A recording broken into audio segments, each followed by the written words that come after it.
গণতন্ত্রের পবিত্র বেদিতে যখন সঠতার বলি চড়ানো হয় তখন বাতাসের প্রতিটি দীর্ঘশ্বাসে ধ্বনিত হয় এক পৈশাচিক বিশ্বাসঘাতকতার সুর। বাংলাদেশের রাজনৈতিক মানচিত্র আজ এমন এক অগ্নিকুণ্ডে দাঁড়িয়ে যেখানে নিরপেক্ষতার সুশীল মুখোশটি খসে পড়ে বেরিয়ে এসেছে এক বীভৎস ষড়যন্ত্রের কঙ্কাল। অন্তর্বর্তীকালীন সরকারের সাবেক উপদেষ্টা সৈয়দা রিজওয়ানা হাসানের একটিমাত্র স্বীকারোক্তি আজ যেন তাসের ঘরের মতো ভেঙে চুরমার করে দিয়েছে রাষ্ট্রযন্ত্রের অতি যত্নে সাজানো সেই বাগান। এটি কেবল একটি সাধারণ মন্তব্য নয়, এটি একটি স্বাধীনকামী জাতির ললাটে এঁকে দেওয়া কলঙ্কিত ইতিহাসের এক বিষাক্ত জলছাপ। তিনি যখন দর্পভরে উচ্চারণ করেন, তারা বিরোধী দলে গেলেও আমাদের খেয়াল রাখতে হবে যে তারা যেন ক্ষমতার মেইনস্ট্রিম হতে না পারে, আমরা সেটা নিশ্চিত করেছি, তখন বুঝতে আর বাকি থাকে না যে জনম্যান্ডেট নয় বরং পর্দার আড়ালের কিছু অদৃশ্য হাত নির্ধারণ করে দিয়েছিল ২০২৬ সালের নির্বাচনের চূড়ান্ত ভাগ্যলিপি। এই আমরা কারা? এই মরণ নেশায় মত্ত শক্তির উৎস কোথায়?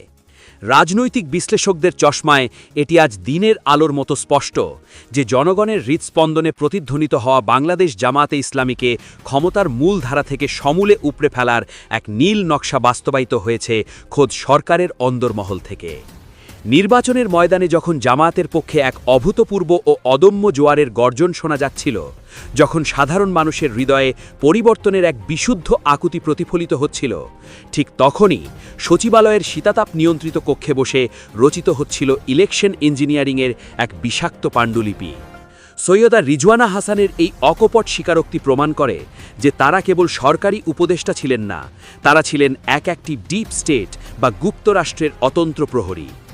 ভোটের দিনের সেই তথাকথিত আলহামদুলিল্লাহর আড়ালে লুকিয়েছিল জনগণের ভোটাধিকারকে গোপন কুঠুরিতে বসে জবাই করার এক পৈশাচিক উল্লাস। ২০২৬ সালের এই মহা ষড়যন্ত্র উন্মোচিত হতে সময় লাগল মাত্র কয়েক মাস, কারণ পাপ যখন পূর্ণ হয় তখন কুশীলবরা নিজেরাই নিজেদের রাজনৈতিক কবরের ঠিকানা প্রকাশ্যে ঘোষণা করে দেয়। একজন উপদেষ্টার নিরপেক্ষতার শপথ আজ ধুলোয় মিশিয়ে দেওয়া হয়েছে। হাজারো শহীদের রক্তের বিনিময়ে পাওয়া সিংহাসনে বসে যখন কেউ জনগণের রায়কে পাশ কাটিয়ে নিজের পছন্দের শক্তিকে গদিতে বসানোর নোংরা ছক কষে, তখন তা কেবল অপরাধ নয়, তা সরাসরি রাষ্ট্রের সাথে চরম বিশ্বাসঘাতকতা। যদি আমরা ব্যবচ্ছেদ করি এই ষড়যন্ত্রের গভীরতা, তবে দেখতে পাব ক্ষমতার অলিন্দে এক অদ্ভুত বাইনারি রাজনীতি জিয়ে রাখার অপচেষ্টা চলছে। একদিকে তারেক রহমানের দীর্ঘমেয়াদী পরিকল্পনার বিশাল ছায়া, অন্যদিকে আওয়ামী লীগের সেই পুরনো প্রেতাত্মাকে কোনো এক কৌশলী ছদ্মবেশে ফিরিয়ে আনার সুপ্ত বাসনা। এদের লক্ষ্য একটাই, ইসলামী মূল্যবোধে বিশ্বাসী শক্তিকে রাজনীতির আস্তাকুড়ে নিক্ষেপ করা। তারা চায় ক্ষমতার এই দোলানো যেন কেবল বিএনপি আর লীগের মাঝেই চিরকাল দুলতে থাকে। এর বাইরে অন্য কোনো শক্তির উত্থানকে তারা তাদের অস্তিত্বের জন্য হুমকি মনে করে। আর এই দাবার ছকে তাদের সবচেয়ে নতুন চাল হল এনসিপি।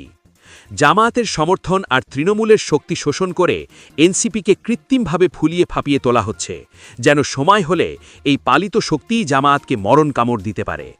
সালাউদ্দিন আহমেদের মতো নেতারা যখন এনসিপির মঞ্চে গিয়ে তেলের প্রদীপ জ্বালান, তখন স্পষ্ট বোঝা যায় যে এটি একটি পরিকল্পিত রাজনৈতিক মরীচিকা। জামায়াতকে প্রান্তিক করার জন্য মিডিয়া ট্রায়াল থেকে শুরু করে ন্যারেটিভ কন্ট্রোল সবই পরিচালিত হচ্ছে এক অদৃশ্য বোর্ডরুমের কঠোর নির্দেশনায়। ষড়যন্ত্রকারীরা হয়তো ভুলে গেছে এই দলটির শেকড় বাংলার মাটির অনেক গভীরে প্রথিত। দেলোয়ার হোসেন সায়েদী, নিজামী আর কাদের মোল্লাদের রক্তে ভেজা এই মাটির প্রতিটি ধূলিকণা আজ ইনসাফ আর বিচারের দাবি জানাচ্ছে।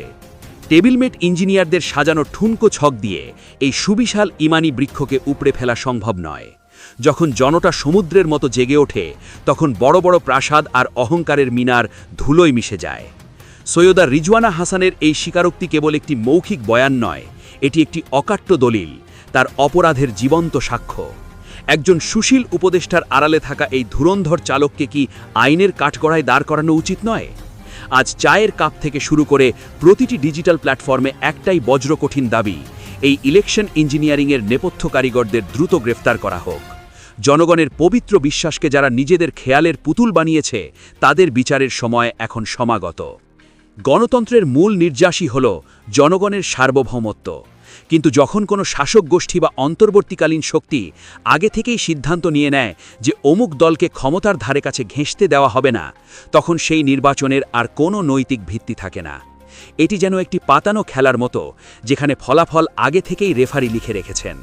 সৈয়দা রিজওয়ানা হাসান যখন বলেন যে তারা নিশ্চিত করেছেন যেন জামাত মেইনস্ট্রিম হতে না পারে, তখন তিনি আসলে প্রতিটি ভোটারের গালে চপেটাঘাত করেছেন। তিনি কি জনগণের চেয়েও বড়? তিনি কি বিধাতা যে নির্ধারণ করবেন কে রাজনীতি করবে আর কে করবে না?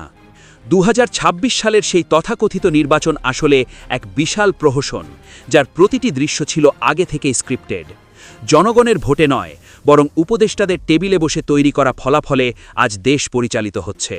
এটি গণতন্ত্রের মুক্তি নয়, বরং গণতন্ত্রের এক নতুন ধরনের পরাধীনতা। এই গভীর নীল নকশায় সবচেয়ে নির্লজ্জ ভূমিকা পালন করছে দেশের মূলধারার তথাকথিত কিছু গণমাধ্যম। তারা সুকৌশলে একটি বয়ান তৈরি করছে যেখানে জামাতকে অচ্যুত হিসেবে তুলে ধরা হচ্ছে, আর নিসিপি বা লীগের পুনর্জন্মকে বৈধতা দেওয়া হচ্ছে। তারা চায় সাধারণ মানুষের মগজ ধরাই করতে। মিডিয়াতে জামাত বা ইসলামী শক্তির কোনো ইতিবাচক সংবাদ প্রচার না করার এক অলিখিত নির্দেশ কাজ করছে। এটি মূলত এক ধরনের ইনফরমেশন ওয়ারফেয়ার। তারা চায় জনগণের কাছে এই বার্তা দিতে যে ইসলামী শক্তি মানেই উগ্রপন্থা, আর লিবারেল বা বাইনারি শক্তি মানেই প্রগতি, অথচ পর্দার আড়ালে তারা নিজেরাই সবচেয়ে বড় ফ্যাসিবাদ চর্চা করছে। এই যে ন্যারেটিভ কন্ট্রোল, এটিই হলো আধুনিক যুগের স্বৈরতন্ত্রের সবচেয়ে শক্তিশালী অস্ত্র। অনেকে প্রশ্ন করেন, আওয়ামী লীগ কি আবার ফিরবে? ষড়যন্ত্রের গভীরতা বিশ্লেষণ করলে দেখা যায় আওয়ামী লীগকে পুরোপুরি ধ্বংস করা এদের উদ্দেশ্য নয়, বরং আওয়ামী লীগকে একটি দুর্বল কিন্তু কার্যকর শক্তি হিসেবে বাঁচিয়ে রাখা হচ্ছে, যাতে তারা বিএনপির বিকল্প হিসেবে সবসময় টেবিলে থাকে। আর জামায়াতের ক্রমবর্ধমান শক্তিকে প্রতিহত করতে এনসিপিকে একটি ঢাল হিসেবে ব্যবহার করা হচ্ছে। এনসিপিকে এমনভাবে পুষ্ট করা হচ্ছে যেন তারা জামায়াতের বিকল্প ইসলামী বয়ান তৈরি করতে পারে। কিন্তু ইতিহাস সাক্ষী, কৃত্রিমভাবে তৈরি করা কোনো রাজনৈতিক শক্তি কখনো টিকে থাকে না। জামায়াতের ভোট ব্যাংককে বিভক্ত করার এই যে অপচেষ্টা, তা শেষ পর্যন্ত বুমেরাং হতে বাধ্য। এই চরম বৈরী ও ষড়যন্ত্রমূলক পরিস্থিতিতে জামাতে ইসলামের আসলে কি করা উচিত? কেবল অভিযোগ করেই কি লাভ হবে? না, টিকে থাকতে হলে আর নিজেদের হৃত অধিকার ফিরিয়ে আনতে হলে তাদের অত্যন্ত দূরদৃষ্টি ও সুকৌশলী রাজনৈতিক পদক্ষেপ নিতে হবে। প্রথমত জামাতকে বুঝতে হবে যে তাদের সামনে কোনো বন্ধু নেই, আছে কেবল স্বার্থের রাজনীতি। তাই আগামী স্থানীয় নির্বাচনগুলোতে কাউকে কোনো ছাড় দেওয়া চলবে না। প্রতিটি সিটে, প্রতিটি ওয়ার্ডে নিজেদের প্রার্থী দিয়ে মাঠ দখল করতে হবে। লিভ নো স্পেস নীতি গ্রহণ করতে হবে। দ্বিতীয়ত, আওয়ামী লীগ যেন কোনোভাবেই আর মূলধারার রাজনীতিতে ফিরে না পারে, সেদিকে কঠোর দৃষ্টি রাখতে হবে। মনে রাখতে হবে, আওয়ামী লীগ ফিরে আসা মানেই আবার সেই বাকশালের পদধ্বনি। শেখ হাসিনা শারীরিকভাবে মারা গেলে হয়তো লীগ প্রাকৃতিকভাবেই দুর্বল হবে, কিন্তু আদর্শিক লড়াই জারি রাখতে হবে। প্রতিষ্ঠিত মিডিয়া যখন মুখ ফিরিয়ে নেয়, তখন বিকল্প পথ খুঁজতে হয়। জামাতকে বুঝতে হবে যে 52 বা 71-এর রাজনীতি আর 2026-এর রাজনীতি এক নয়। এখন লড়াইটা ইনফরমেশন আর পারসেপশনের। তাই সোশ্যাল মিডিয়া বা ডিজিটাল প্ল্যাটফর্মে তাদের উপস্থিতি আরও কয়েক গুণ বাড়াতে হবে। বিশেষ করে নতুন প্রজন্ম যারা টিকটক, ফেসবুক বা ইউটিউবে সক্রিয়, তাদের কাছে পৌঁছতে হবে। যেসব ইনফ্লুয়েন্সারের অন্তত 5000 ফলোয়ার আছে, তাদের সাথে জামায়াতের একটি আত্মিক এবং সম্মানজনক সখ্যতা গড়ে তোলা জরুরি।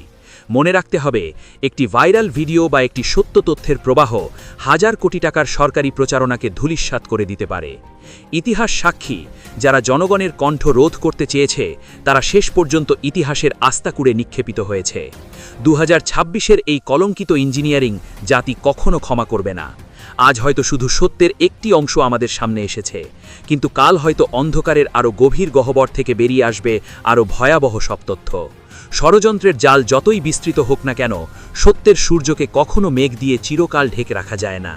পরিশেষে একটি অমোঘ ধ্রুব সত্যই থেকে যায়। ক্ষমতা কোনো বিশেষ গোষ্ঠী বা কতিপয় ব্যক্তির ব্যক্তিগত সম্পত্তি নয়, এটি সরাসরি জনগণের পবিত্র আমানত। আর যারা এই আমানতের খেয়ানত করেছে, যারা শহীদের রক্তের উপর দিয়ে গদি দখলের খেলায় মেতেছে, তাদের পতন কেবল সময়ের ব্যাপার। বাংলার প্রতিটি জনপদ আজ জেগে উঠছে, আর এই গণজাগরণই হবে ষড়যন্ত্রকারীদের শেষ শয্যা। দর্শক, আপনি এই বিষয়টি ঠিক কিভাবে দেখছেন? একজন উপদেষ্টার এমন নগ্ন স্বীকারোক্তি কি গণতন্ত্রের কফিনের শেষ পেরেক নয়? আপনাদের মতামত আমাদের কমেন্ট বক্সে জানান, আর এই বিশেষ প্রতিবেদনটি জনস্বার্থে শেয়ার করুন। এই চ্যানেলে নতুন হলে অবশ্যই সাবস্ক্রাইব করে বেল আইকনটি বাজিয়ে রাখুন। আল্লাহ হাফেজ।